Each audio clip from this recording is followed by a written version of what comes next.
So we're on Warm River Road, Yes. and we're coming up on Baker Draw, Yes, we are. and it's a dirt road. And It is. And then look at that. And then all of a sudden, Paved. it's paved. It is paved right there. Yep, there it goes. And Yes. this is the road to nowhere, Okay. the highway to nowhere.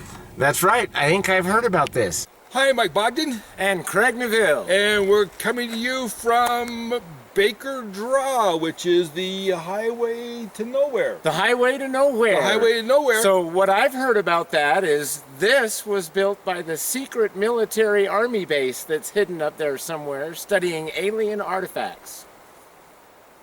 No. No. This was actually built by Louisiana Pacific when they were doing logging up Fish Creek, and the road coming down here through Baker Draw was too hard on their equipment, so they decided to pave the road so that they could finish their logging. That's nowhere near as fun an explanation, but it makes more sense. Yes, it does, and it's 10 miles from down here at Warm River Road. It goes all the way up to Fish Creek, and then it tees off and goes about a mile or so in each direction up on top. Okay. So, but definitely cool, but definitely odd. Found it when I was hunting the first time. So up here, and I was checking stuff out, and all of a sudden I ran into a paved road in the midst of just dirt roads everywhere. Dirt roads everywhere, yes. Yeah, so okay. So kind of cool. Anyway, but today is Today is October the 21st, Wednesday of 2020, our favorite year. yes, it is, and it's changing seasons now. It is. You'll notice I've got the winter hat out now. Yes, yeah, Nanook of the North. That's, Yes, uh-huh. Yeah. Yep. Don't yell snow. Yeah, that's right. There you go. Anyway, but speaking of snow, Snow, we Snow? got some coming, kids. yes, we do. So looks like for Wednesday it's gonna be a little inclement, but maybe a little drizzles here and there. But It's gloomy out here. yeah, it's gonna be in the 40s. Very low 40s for the high today. Yeah, A and little then, bit of wind to make it feel cooler, yeah, though. well, because the front's starting to blow in, and then tomorrow's gonna be similar, I think. Tomorrow it's going to be high 30s, along with Friday for the high 30s. Overnight lows, let's say low 20s, high teens. No, mid 20s. Mid 20s. Mid 20s Okay. for the overnight lows. So anyway, so it's definitely cooling down, and then all of a sudden we're going to get a push of a cold front coming in. Yes, I think this is going to happen Friday late afternoon, Friday evening, maybe as early as or as late as Saturday morning. And then when we get the push, then with the wind and everything's going to be coming snow. Yes. And so the snow's going to come through on Saturday. Mostly on Saturday, and then tapering off Saturday night, very early Sunday morning. And those temperatures are going to probably be in the high 20s, low 30s. Just Sunday, I expect very low 30s for the high, Yeah. And along with the snow that's going to fall. there you go.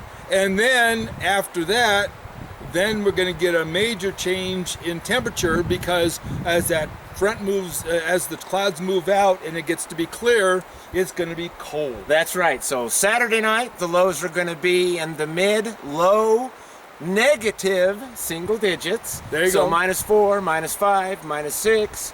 And then Sunday night, it's going to be the negative high single digits, maybe even the negative low teens. All right, there you go. So basically really cold. Yes. So make sure you got your heat tape all on your pipes. Yeah, Leave your faucets dripping too Saturday night, Sunday night. if it hasn't frozen before now, it's going to freeze when this one's over. And but then after we get through the weekend, then it looks like we're going to start seeing an increase in temperature, and we're going to be going up to where it's 20s during the nighttime, maybe teens, 20s, something like that. Yeah. We'll slowly warm it up Monday, Tuesday as we clear it up. And then by Thursday of next week, we'll be back up into the low to mid 40s for the high. And then overnight lows will be back up into the low 20s. So basically, you're going to have a few days where you want to do some inside work, because the outside work's going to really suck. Yeah. But Get that outside work done before we get to Friday afternoon. yeah. Now, snow depth goes. I mean, I expect it to be something that it's going to stick on the ground, at least in the shady places. and it's not going to go away. But you know, the main part, if the sun hits on it when it starts warming up, it'll go away. But I think we're going to be seeing white from now on. There's a good chance of that. I think Friday night through Sunday morning with the storm, we could see up to 6 inches of snow on the ground at our level. Maybe. Give or take an inch or two. Yeah. So if you got your bald summer tires on, I No. would, yeah. You either Get them changed by Friday afternoon, Yeah. too. So you better go see Joe soon, because otherwise you're gonna be in trouble. Yeah. Because he doesn't work on weekends. No. All right. With that, this is Mike Bogden. And Craig Neville of Robin's Roost. Wishing you the best. Enjoy the somewhat cold temperatures. Start a fire in your fireplace, Yes, do that. but make sure you're killing your chimney. And above all, be safe, and remember, we care. Bye-bye. Bye-bye. Yep, that's it, Craig. That's Still think this would be a better story with an army base up here somewhere. yeah, I know, but I know. Well, or it was made by a group of Bigfoots before, you know, for traveling, because they didn't have any shoes. There we go. There you go. It was easier on their feet. Yes. Thanks for the info. Yeah.